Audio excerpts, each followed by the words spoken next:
If you're looking for a new SUV, but your budget is more CW than it is DC, your options are limited, but behind me are three that take a very different approach from one another. And today I'm going to try to find out which one is the best.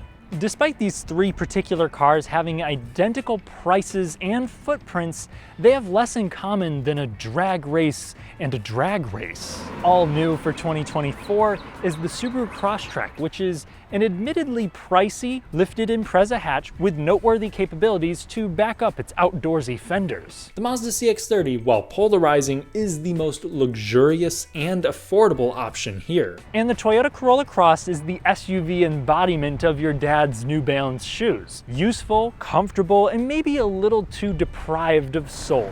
All three of these will come with LED projector headlamps as standard. Proximity entry will come on everything except for their base specs, though the Mazda and the Subaru get alloy wheels as standard, whereas the Toyota actually gets steel wheels with hubcaps, and they ditch the rear wiper, because if you take the L, Toyota thinks you're too stingy for inclement weather visibility. Move to the highest specs, and the Mazda and Toyota offer a power rear tailgate. And the Mazda is the only one here that actually offers a 360 view camera. If you don't have time to check that, you will have 8 inches of ground clearance there, which is comparable to what you get with the Corolla Cross. The Crosstrek, though, sits a little bit higher up. Now, each of these are in their mid-tier configurations and cost $30,000. For that money, I don't think any of these look too cheap, but I think I prefer the Subaru's funky, sharp lines the most. The Corolla Cross comes with a no-frills aesthetic that's spiced up for the hybrids, and while I'd say the CX-30 has a more upscale and swoopy design, the excessive amount of body cladding looks out of place. But that's all opinion-based, so let me know what you guys think in the comments section. The interior of the Subaru is easy to live with, but its pragmatic approach won't impress your passengers or large dogs. The cabin is laden with cheap yet easy to clean materials with improved panel fitment when compared to last year. There isn't a whole lot of flair. They did retain some of this carbon fiber looking stuff, but overall everything is pretty dark, and then the premium trim also did get rid of the old orange stitching. You now have to step up further to get contrasty stuff, but at the very least, storage is good and space is also plentiful. I'm 6'3" and I have very little issues fitting in here. Something that the new Crosstrek does particularly well is seats. I think they're very well contoured, the back support is great, and a 10-way power seat with lumbar adjustment is now available. Thigh support isn't too shabby either, but what is the infotainment system. On the base models, you'll have a dual 7-inch screen setup. Here, we're gonna have the giant 11.6, and I like that they leave out the temperature controls and the defrosters, but the rest of your HVAC is integrated into here, and this system can be a little slow to boot up, and once it is running, it's not all that quick. The resolution, just okay. Its saving grace is a simple interface, and if you want a no-drama car buying experience, let me recommend Royal South Mazda and Toyota, along with Royal on the East Side in Bloomington, Indiana. They let me test drive some new cars and service loaners to make this video possible. If you're in the market, check them out. Back to the Crosstrek. The sound system is equally mid. In fact, you only get 4 speakers on the base model, which makes it sound like it's shouting at your feet. And even the top 8-speaker Harman Kardon sound system does not have a subwoofer. But for an entry-level crossover, I think it's more important that the back seat is usable, and this is more than that. Someone my size can sit in the front and the back with no issues. It's good for small families too. The durable materials feel cheap, but if mud or bodily fluids get on the door panel, it'll be pretty easy to wipe off. Plus, you do have charging ports, but this is the only car here to not have rear console vents. The cargo area is also a bit snug. The rugged materials do persist back there though, and they actually give you compartments for either dog water or large bottles. Plus, I'm a fan of the optional tailgate light. The interior of the CX-30 is much less utilitarian. However, it makes the other two look like middle school woodworking class projects. It's the only one here with a tangible wow factor. You have soft touch materials everywhere, even where your knees will lie, and your elbow rests are also very plush. The seats, while more snug around the shoulder than some may prefer, come with good support. And most will get lumbar adjustment as well, along with heated seats, dual zone automatic climate control, just like the Crosstrek 2, but you have all physical controls for that. And the same thing with the infotainment system. Yes, the screen is far away, but the dial and control setup sits exactly where my hand naturally lies. It is an oversimplified unit. Some things take a few extra steps to complete, but it's usually snappy and very easy to use while you're actually driving. You do have giant door pockets. The storage in here isn't horrible. You do have some pretty tiny cup holders. Now, when it comes to features, these all offer somewhat similar equipment. None of them can get ventilated front seats or heated rear seats. All of them offer a sunroof, but there's no panoramic option. But the Mazda does take one notable drawback. It is the only one without wireless Apple CarPlay and Android Auto, but it's the only one to offer a head-up display. The CX-30's biggest stumble comes from visibility. It feels less approachable than the others. And the back seat is the most compromised. Though once you're back there, the cushions themselves are pretty comfortable. It has less headroom than the Toyota and Subaru. Legroom is short, and it requires strategic knee placement for tall adults, but as long as the people up front have some sympathy, this can accommodate most passengers if necessary, and the wide opening doors are thoughtful for parents. The cargo area is very comparable to the Crosstrek. It's got a decent amount of height, but it's not super wide. Like the Subi, it may struggle on family road trips or journeys involving large dogs. Nothing to really complain about, unless you're stacking it alongside the Corolla Cross. If your biggest desires are simplicity and versatility, the Corolla Cross has you covered. It's also the easiest to get in and out of. The seats, while they don't really coddle me, seem like they would fit a wide variety of body types and have just enough support. I do wish that lumbar adjustment came on more trims. You also have plenty of knee room, okay headroom, and like the most streamlined single zone climate control in the business, but there's just not much to it. Some may appreciate its straightforward charm, others may feel robbed when spending over 30 grand on one. Most of the materials in here are just a kind of cheap black rubber or plastic. There's a little bit of glossy black that breaks some of that up, but will also attract fingerprints and dust. You also have, just like the Subaru, an analog gauge cluster. You can, on the XLE, get a bigger 7-inch display, kind of like the Mazda, but it's not too techy. The infotainment system is very stripped down. This was an update for 2023, and I like it. It has an okay response time, a good resolution with wireless Apple CarPlay and Android Auto. The sound system, though, is just kind of disappointing. It does have a subwoofer, but it just gets blown away by the Bose setup in the Mazda. I would even say the 8-speaker Mazda could compete with the upgraded sound systems of the Toyota and the Subaru if it had a little bit more power. Storage in here is also mid-tier. If you're going to use your back seats a lot, the Toyota makes quite a bit of sense. Again, easy to get people and kids in and out. And there's great headroom. The legroom is unimpressive, though backseat users should enjoy the console vents and USB ports. And another pro to this being a boxy design is that this has by far the biggest cargo area. In fact, it competes with some vehicles that are much bigger than itself. The space is tall, wide, and the volume grows further if you stick with front-wheel drive due to a change in suspension type, something we'll get into soon. While this shouldn't come as a shocker, of the 3 SUVs here, the Mazda CX-30 is my favorite to drive, but that margin is much smaller than it used to be. So one standout for the CX-30 here in the United States is the standard 2.5-liter naturally aspirated engine. It makes 191 horsepower for 2023 and more than enough torque for this small of a vehicle. And it comes hooked up to a very proven 6-speed automatic transmission. This thing will shift pretty slow. I've gotten 0 to 60 in this powertrain in just under 8 seconds, which puts it toward the top of the segment. You know what? This is actually more potent than I remember. If you're buying an SUV like this, flat-out performance isn't key. You really just want passing power, and that's what this thing has. Sometimes that transmission does get a little bit confused, but outside of low speed, spontaneous acceleration, it's smooth and operates in the background. I think with the optional turbocharged engine that comes with a mid-30s price tag, you have the most effortless powertrain in the class. It has immense passing power. The lag for a turbocharged engine is hardly noticeable, and it's more refined as a whole.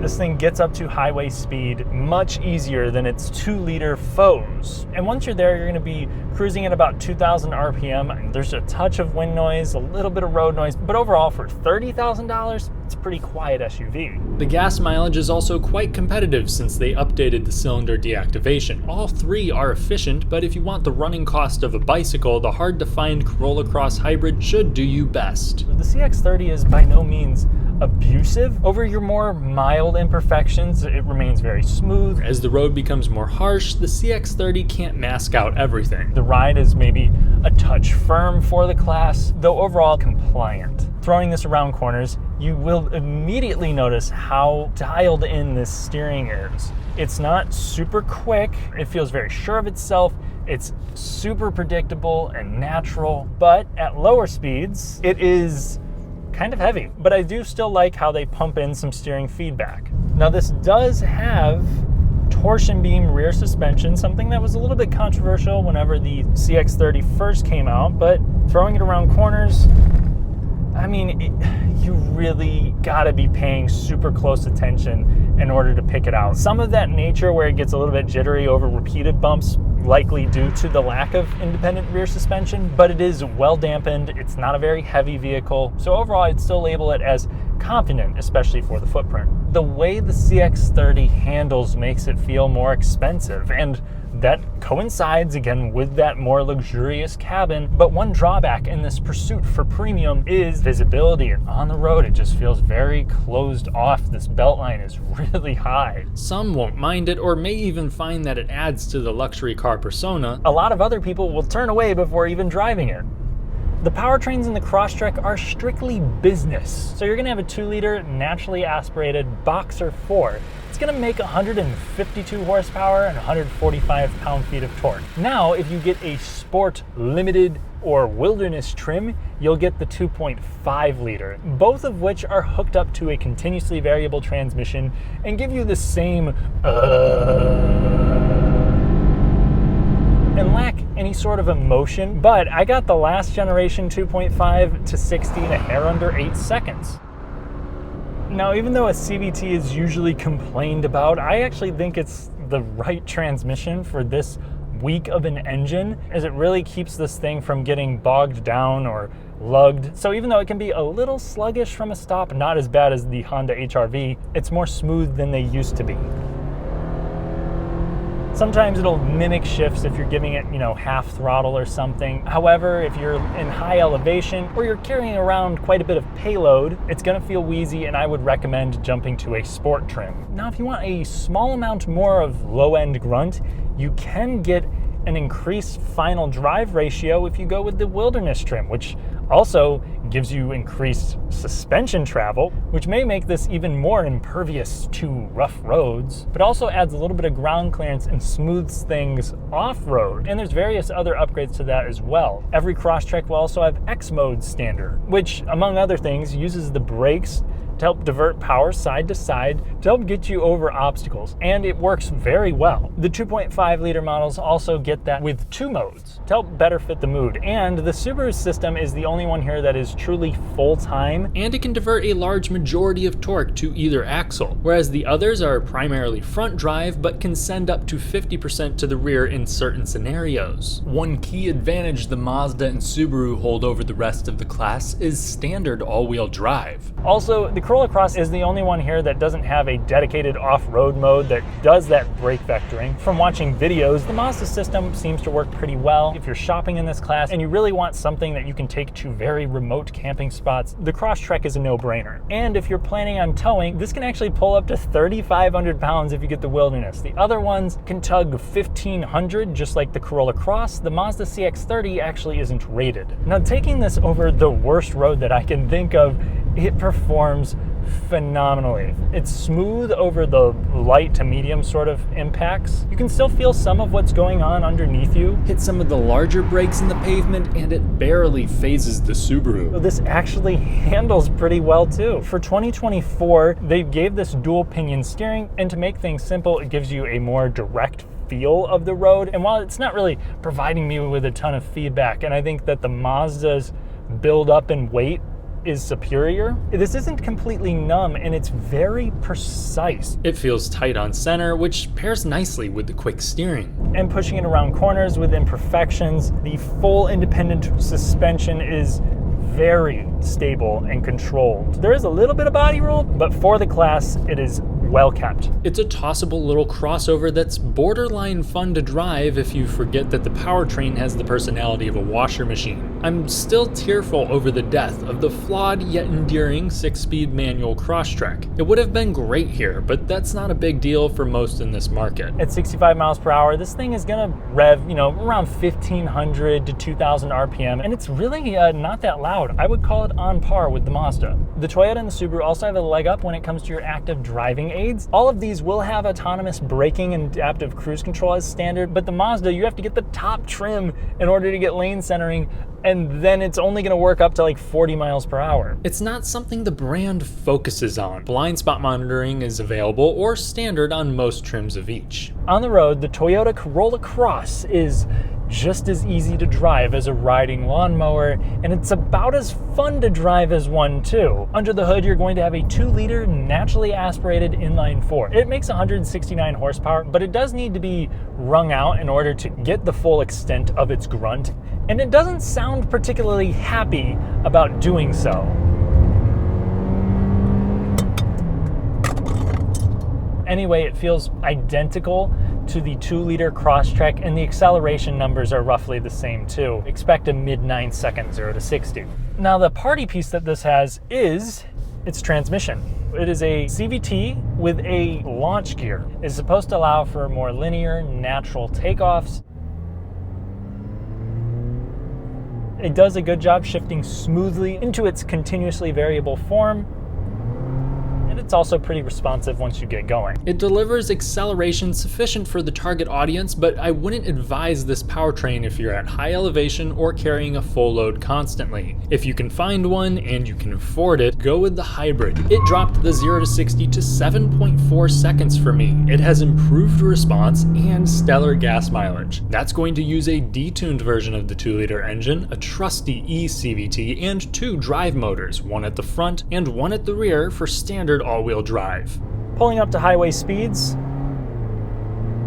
we're fluctuating around that 2,000 RPM mark. Wind noise and road noise, pretty competitive, a little bit noisier than the Crosstrek. On a bad road, this kind of rides a middle ground between the Crosstrek and the CX-30, which also is not an uncomfortable car by any means. While you are made aware of small to medium-sized imperfections, they're hardly ever a nuisance. The Toyota just isn't as smooth over the worst stuff as the Subaru. Yet I would still ultimately call it forgiving, and any one of these vehicles should be compliant enough for people who live in areas that the city would rather not acknowledge. That story changes just a little bit if you go with the front-wheel drive model, as that drops the independent rear suspension for, again, torsion beam, though I don't see too many people complaining about it. Where the Corolla Cross feels most appliance-esque is on some twisty back roads, and not because it's incompetent. It doesn't feel clumsy. Body roll is comparable, probably a little bit more present than what you'll find in the Subaru or Mazda. It's uninspiring because of how detached the steering feels. I mean, it is truly fingertip light and also completely dead, and it's not as predictable as the Mazda or as direct as the Subaru. Taking it a little bit higher speed over some imperfections, this thing is stable, leans a little bit more into those corners. It's not as playful as the others, but it's competent nonetheless. The reason why this car exists is to make driving uneventful, and it does just that. I mean, the overboosted steering is super easy to pilot around a parking lot. The car itself is fairly easy to see out of and compact, so parking it and driving it down tight streets is not intimidating, and the soft ride will keep your spine in check. And part of Toyota's mission is to bring reliable transportation, and that's where we get things like that dual injection, which helps keep the intake valves clean. We have Toyota's continuously variable transmission that has been pretty consistently reliable, though they did have some qualms with that CVT changeover in the beginning. Some people reported it as rough. Some people are also reporting auto stop-start issues. To keep it brief, if we're looking at predicted reliability based on the history of this engine and this Toyota Corolla generation, I think it would be reasonable to predict that this would have the lowest running cost of the three. However, the now previous generation of the Subaru Crosstrek Crosstrek was also without major issue. The biggest problems were really related to the infotainment and easily cracking windshields.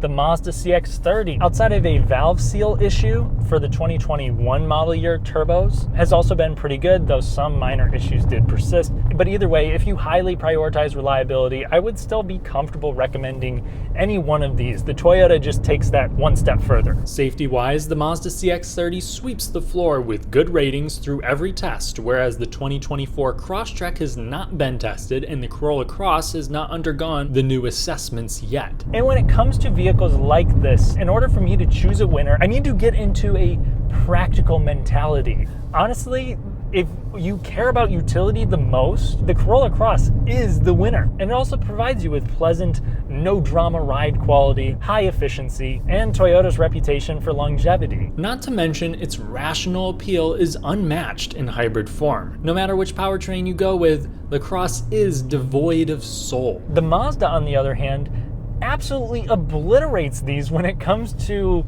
just what you get for the money. Due to its natural steering, the premium cabin, and how well thought out it is for the driver, disregarding the muscle car beltline, I'd argue that this is the nicest car that you can buy for 30 grand. For my lifestyle, I mean, I'm not really camping that much. I'm not constantly hauling around creatures that could damage my interior or demand a bigger back seat, so the CX-30 would be what I take home. But the all-around winner is undoubtedly in my head for most people going to be the Subaru Crosstrek, and my main reasoning is that it combines a comfortable ride with great handling. And it can fit a variety of lifestyles, whether you never take it off-road or you really enjoy camping in places you maybe shouldn't. It just feels more up for anything, while also incorporating comfortable seats and a cheap yet durable feeling interior with exceptional passenger space. My biggest reservation with the thing is its price. It just does not have a very strong value proposition. Cars like the Subaru Forester and Mazda CX-5 only cost a hair more when equipped similarly. That said, I think plenty of people will be sold on the hatchback proportions and personality of the new Crosstrek.